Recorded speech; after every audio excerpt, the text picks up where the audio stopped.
After 2 hours of debate and discussion, I looked around the room and realized we hadn't made any progress at all. Welcome to Executive Evolution. I have over 25 years of leadership experience in corporate America. I learned a lot of lessons the hard way, and I created this podcast so that you won't have to. Today on Executive Evolution, we're doing something a little bit different. It's Craig Anderson's solo episode, so get ready. We're going to go through what I believe to be some of the biggest leadership mistakes I see. We're going to cover 3 of those today. We're going to talk through them and talk about what you can do to evolve past them as a leader. And that story I kicked this off with, we're going to come back to in just a few minutes. It's really important for us as leaders to have things like a clear vision, to not wait for certainty, to realize that life is often uncertain, and realize there's a difference between empathy and actually moving your business forward. So we're going to break those down today in this episode of the podcast. Our next episode will go back to our normal interview format, but I've seen these things a lot in working with clients over the last few months. And it's really the beginning of leadership. And you need to evolve yourself into a point where you build the leadership confidence and leadership acumen to move through these things.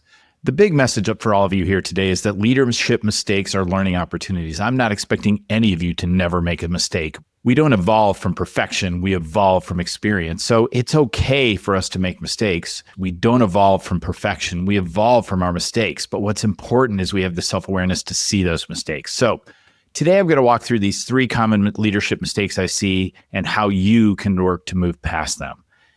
We're going to start today with flaws that I see in my work with small businesses, not-for-profits, in developing the strategic plan for the business. Now, maybe if you're a not-for-profit or you have a board that's kind of giving you the strategic vision, but you're really the one who's got to execute it. And certainly in a small business, it comes from you.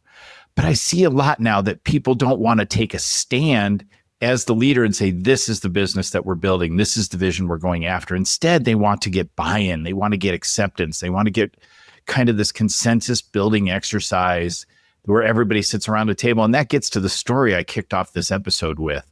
You know, I sat down with the leader of this organization 2 or 3 weeks before we actually met with her team to kind of work out the details of the strategic plan. And I said, you know, what we really want to do is get very clear for you what you're building over the next 3 or 5 years. That's the strategic plan. This has to be a vision that you own. It has to be a vision that you are building into. But she insisted that she really wanted the team to come together and that that's how she could get the team behind the vision, is make them all feel participated as participants in the development of that vision. And I really pushed back against it, but she was adamant that this is how she wanted the session to go. I said, well, it's going to take us a lot more time and I think we'll have some challenges, but you know your team, let's see if we can pull this off. So we sit down at the beginning of the day and she kind of throws the door open. And you can imagine with 5 people sitting in a room, what happened. Everybody had an opinion. Everybody had something they thought was more important. And honestly, they couldn't agree on anything. And we wasted hours trying to build this thing and piece it all together. And quite frankly, what we came up with wasn't great. And we had to go back and make some adjustments to it. Why does this happen? Because visions are something that the leader has to create. You are the one who defines the vision for where your business is going. You are the executive director or president who's driving your philanthropic mission for your not-for-profit. Certainly, there's some work maybe around the details, but if it's not your vision that doesn't have 100% of your strength and commitment behind it, and you're not providing that clarity to the people in your business, they're going to be all over the place because everybody's going to have their own piece of an agenda that they want to drive forward. It's okay to invite input. Heck, go talk to people one-on-one before you finalize things, but it's got to be your vision. It's not a democratic process to set a vision. And I'm really sorry to have to inform some of you of that. But this is on you as the leader. It is your responsibility. It's your vision. So now I don't do these sessions until we have hammered out a solid vision from the leader of what the business is going to look like 5 years from now. And I can tell you, having just come off 3 days with a team developing their strategic plan, because what we do is we kind of have the leader strategic plan and then we build departmental ones underneath that. It's an entirely different experience when that leader is laser focused. So you start to evolve as a leader when you stop asking the team, what should we do? And start saying, here's where we're going. Help me get there. That's what builds buy-in. That's what builds a team that is coming together to build your business. So next up, another big mistake I see with a lot of leaders that I'm coaching as I'm working through plans with them is this kind of idea that we have to have certainty before we can act. We live in a chaotic world. Setting aside how people may feel about our current situation, in general, it is always a world that is going through chaos and unpredictability. There's things we just can't see. And if you as a leader get stuck waiting for perfect action or perfect plans, you're never going to really see the success of what you're trying to do. You start getting into paralysis analysis, progress starts to stall. We're just last week was the anniversary of the D-Day invasion. And, had Eisenhower dithered and not made a decision and just kind of waffled around and said, well, maybe not today, maybe not tomorrow. I'm not sure. It's never going to move forward. He famously said, imperfect action beats perfect inaction every day of the week. So it's really hard, though, I think, for us to always see that. And we want that clear path. We want to have that specific information. But what you really have to do as a leader is get as much information as you can. And this is how I coach people as they go through these kind of challenging decisions is, look, we have to find the best viable path forward for the business. There are things we're not going to know. I have another client I work with. They have a lot of changes that are kind of external to them that happen to the business. So you might be tempted to wait. You can't always wait because you can't control the timing of other people's decisions. So what you have to do is sit down and really think through the options that you have in front of you and have a focused time to do that. Really get the options out there, look at the information you have, and then commit to a path. Start moving forward. It may not be the perfect path, but it's going to be a path that you're using that's driving your business inexorably forward to the next level. The final piece of that is actually saying to yourself, okay, I'm watching this. I'm having self-awareness about it. I'm watching what happens in reaction to this path that we've sent. Make sure you're pulling your team in to talk about these things. What's happening? What's moving forward? I can think of a time I stepped into a leadership role of an existing division of a business, and I thought I had this really clear plan of how we should go forward. And it was very clear and it was very decisive. Also, it was wrong. We pushed it out there. Probably one of the things that was a learning opportunity for me there is leadership teams that are new to you may not challenge you as much as you want them to. And this group didn't. And they just jumped on what I said. I missed some red flags, but it became quickly apparent that it was the wrong decision. I was getting that feedback from the team. And then we made the adjustments and we changed what we were doing to better reflect what the market would bear. So move forward with that imperfect information. Move forward. Don't get stuck in paralysis analysis, but also make sure you're keeping your fingers on the pulse of everything that's going on in your business, which is why it's so important to have leadership team meetings on a consistent basis. Make sure those meetings are cascading through the organization so information is moving up and down in your organization so you can react quickly if you pull the wrong trigger. And it's okay to pull the wrong trigger. That's when we make those mistakes. We evolve as a leader when we act on what we know now, not what we hope to know in the future. And when we're open to saying, hey, maybe this wasn't the greatest idea based on the feedback, I'm going to pivot and I'm going to move forward. That's how we began to grow as a leader. And that's how we keep our business moving forward. If we're not moving forward, we're just standing there waiting for the waves of chance to push our business around, and we're going to make mistakes. It's not going to work out well for us. So that's that. The next piece that I see, and hey, I talk about this a lot. I talk about the importance of empathy in leadership, and I do think it's important to have empathy as a leader.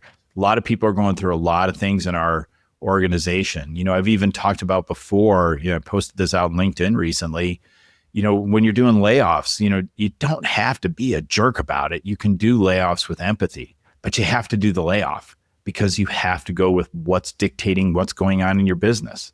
But a lot of times what I see is we're talking about leadership empathy so much that that's become the predominant way that we're viewing our business and we're viewing our leadership role.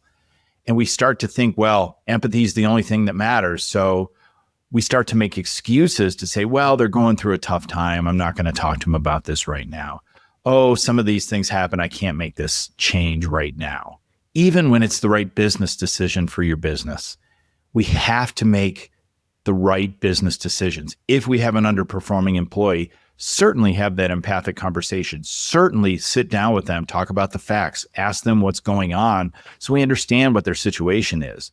Make adjustments. Hey, if you need to give them a week off to kind of get whatever straight they have to get straight, that's the right thing to do. But if they come back and we're consistently seeing this pattern, you can still feel empathy for them. But at the end of the day, you have a business to run. If that person can't perform under the situation that they're in, you may have to make a tough decision. Sometimes we use the idea of empathy, that we want to have this empathy, to actually not make the decision. And it's really not about them. It's about us. It's about our discomfort in making tough decisions. And I see this so often. It turns into this idea of, well, it's not going to happen again. They'll figure it out. And I see this with leaders all the time where they just kind of hands off the situation. Say, well, it's just a situation that's going on. It's going to go away. Problems don't age well. I talk to a lot about this with my clients. Deal with it in the moment. Have empathy as a leader, but realize sometimes that empathy isn't going to work for you. And what's really going to work for you is make the right decision for the business. We don't have to treat people poorly in this process, but we also have an obligation to our business. And frankly, we have an obligation to the rest of the team, and we have an obligation to our clients, our customers. True empathy is about making decisions that ultimately serve the mission for your business, that not just, in the moment of something we have going on. So build this into your leadership style, build empathy in, but realize sometimes you're going to have to do things that may not feel kind, may not feel like empathy, but are the right things to do. And it's tough. It's one of the toughest things for us to do as we grow into a leader. So how do we deal with this practically as leaders? One, we go back to what we talked about in the first point, is one, have a clear vision for the business. This is what success looks like. Help people know how to put in context what the most important things are they need to be working on, the projects that are most important, the objectives we're trying to achieve, so they can make those decisions. Make sure people understand how their role in your business aligns with achieving those objectives, so there's clarity. Sit down with your team. If it's just you and a bunch of people under you, or if it's you through your direct reports, make sure your direct reports are doing this, that we are having regular weekly one-on-ones with our team to make sure people are on track and achieving their objectives. Give feedback in the moment. Help them, catch them doing the right thing, catch them doing the wrong thing. Treat them with respect as you do it, but also set the standard and the expectation for what is okay and what good performance looks like. When we run into problems, now we have a solid rubric for understanding this is what success looks like. This is where you are. What do we need to do differently to try and get you into the place we need you to be? And we want to make that effort. But if we can't get them there, we have to make the tough decision. And you know what? In many cases, they realize they're not performing as well. And they need the invitation, if you will, to make the move to get somewhere where they're going to be able to perform. Be that another role in your organization or a role somewhere else. And that's really also a piece of empathy, is just saying, this is not working. That's actually the most empathetic thing you could do, as opposed to just letting people kind of meander along performing poorly. Because there's also the empathy you have to consider about for the rest of your team who are looking at a low performer, seeing them continue to move along and wondering why they're working so hard. So these are tough decisions that we have to make, but leadership means being kind, but clear, not just being kind. So I encourage you to think about that. So these are the 3 leadership mistakes I've been seeing a lot lately. I wanted to get on here and share these with you because I think they're so important. Again, the mistakes. Don't crowdsource your vision. Own your vision. It's you. It's your business. You have to set where we're headed as a business. 2, realize waiting for certainty is a fool's game. You have to pull the trigger. You have to make the decision, set the course, have the self-awareness to see what's going on. And if you made the wrong decision, realign, readjust, get on the right place. And then finally, overweighting empathy. Empathy is important. Empathy and kindness have their place, but you have a business to run. And sometimes the most empathetic thing you can do is tell the person you're not performing. Here's how we got to get back on track. But if you're not going to be able to do that, we're going to have to make a move that's going to be tough for both of us, but it's the right thing. So which of these really show up for you in your leadership style? I'd encourage you to think about that. If you're watching this on YouTube or seeing this somewhere else, drop some comments with your thoughts of where these show up for you in your leadership style. And finally, there's a link in the show notes here for downloading my free leadership guide, 10 tips to level up your leadership. I really encourage you to do that. Those are things that are some of the best practices, both for me and from the people I've interviewed on this podcast, to understand how you can become a better leader.